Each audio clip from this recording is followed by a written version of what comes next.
Welcome back. It is officially 2024, and along with that comes New Year's resolutions. And so I want to start with a book or some books that I plan on reading this year. And coming in at number one would be The Bathroom Reader for Kids.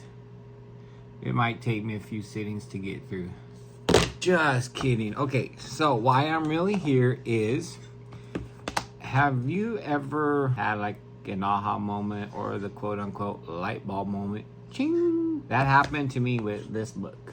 I think, and it took me, I was this many years old to realize that in this book, Dr. Seuss was giving us a lesson on creativity. Dr. Seuss was giving us a lesson on creativity. The reason I say that is this story is actually about a boy who his dad has told him to open his eyes and to see what's around him and stop telling outlandish tales and turning minnows into whales. Well, this kid had a problem with the boring. He didn't like things to be boring. He would take ordinary things and make them extraordinary. I kind of remember telling stories in my life. I remember telling stories and you know, they just weren't that exciting. And you guys have all seen the fisherman who caught a fish this big. This is actually the size of the fish he caught, but his story is like, you know, this big. This big. But in this book, once again, Dr. Seuss gave us, I think, a little bit of insight into his head. Now, I'm not scientific. I don't have any kind of philosophical background. I'm just telling you, he was giving us a lesson plan in creativity. So I kind of want to go through that. This book is about a boy named Marco. His dad likes to hear about Marco's day. However, his dad has accused Marco of, once again, turning minnows into whales. And if you read this book, you'll kind of see that that's the way that Marco kind of operates. He can't just see a dog in the road and report that dog to his dad. That dog has to be something more than just a stray dog. So his dad has corrected him. So Marco decides that he is going to listen to his dad, and he's going to keep his eyes open and to see what he can see. But we find that all that Marco sees is a horse and a wagon on Mulberry Street. That in and of itself is pretty boring. So Marco decides, you know what, I can't tell my dad I just saw a horse and a wagon. So what's he do? He turns the horse into a zebra.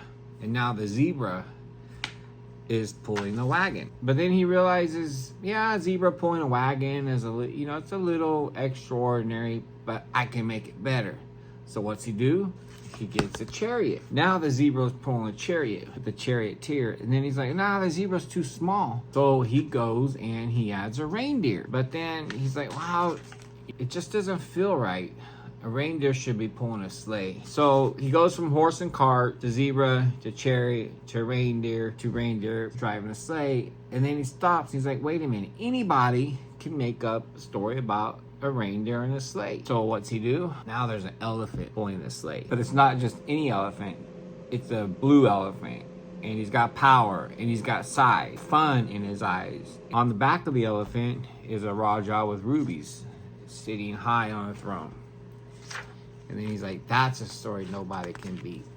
But then he's like, no, that's not exciting enough. Let's go bigger. So then he's like, well, the sleigh's too light. Let's put a band on a wagon. So now this elephant is carrying a Raja, towing a band, but then the little boy's like, well, who's the band playing for? So then on the back of the wagon, the band wagon, he's got an old man pulling, sitting in a house listening to the band. And then he's like, well, now there's too much weight for this elephant to carry. So he's like, well, I got to give him some help. So he gets some help. He doesn't say what they are, but Dr. Seuss, in his drawings, they kind of look like giraffes. But then, as I guess I can imagine, as he's walking, he's coming to an intersection, and he's like, whoa, wait a minute. there is gonna be a big collision if I don't do something about that. So what's he do? Now there's policemen. And the policemen are escorting this elephant and the 2 giraffes and the bandwagon and the man in the back listening in order to prevent a crash from happening on the corner of Mulberry and Bliss. Now this thing has turned into a full parade. Well, a parade has to have somebody to see, right? So now there's the mayor and the aldermen, and they're all there with their banners, and they're applauding and waving at this band that's going by. He's like, now that's a story I can tell. The parade's going, everybody's cheering. Out of the sky, you hear the roar of airplane engines, and they're just dumping confetti on top of everybody that's in the streets that's watching this band go by. And he's like, but that's not good enough. What do we do then? So he gets a Chinese boy with sticks and a magician doing tricks and a 10-foot beard that needs a comb. And he's like, wait, I'm almost home.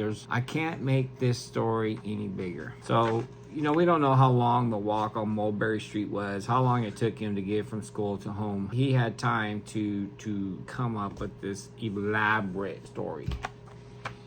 And it's a story that anyone would be proud to hear. Anyone would be proud to actually say or to even see. He gets home, his dad's waiting for him.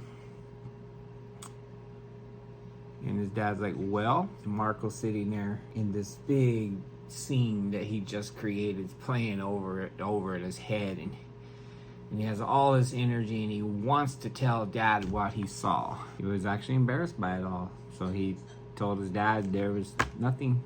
Just a plain horse and a wagon on Mulberry Street. So you see it in everything around us. You know, every story you've read, everything that you've seen, it came out of somebody's imagination. And I think what Dr. Seuss did with this book was to give us just a little bit of insight on how he operated. Now, I'm no artist. I can't draw like Dr. Seuss. I do like to tell stories. I think what he done with this is he just took an everyday sight, an everyday scene. And I would venture as far to say that maybe he looked out his window when he was getting ready to write this book. Maybe he looked out his window and he's seen a horse and wagon. Maybe Marco, because the book is dedicated to Marco's mother, maybe Marco was an over-imaginative kid. Who knows? What he did and what a lot of Dr. Seuss's works is an exaggeration sometimes of the everyday stuff. And so I am no Dr. Seuss expert. I am no expert on creativity, but I do believe that in this book, he was able to give us just a little bit of insight on how he approached his poetry, his stories. Going into 2024, if you are struggling with creativity, sometimes go back to the kids' books. Not that you have to write a kid's story, not that you have to sit for hours for multiple cities. Oh my God. There is something to say about the imagination of a kid. I remember one time walking out of my dad's house and my nephew out of nowhere began to tell a story about a frog that fell out of a tree and landed on his other grandpa's hair and bit his hair. Where that came from, I don't know. He doesn't know. I asked him about it, and he doesn't even remember telling me that story. The imagination of a kid, sometimes we just got to get back to the basics. If you feel yourself stuck in a rut, take an ordinary scene, look out your front window, and take an ordinary scene and just see what you can do with it. Good luck in 2024. If you are a creative writer, artist, singer, poetry, whatever it is, good luck with it. I wish you the best. If you want to hear something that I've written, just click on this video right here and it should take you to a short, very short poem that I've written. Best of luck. Bye.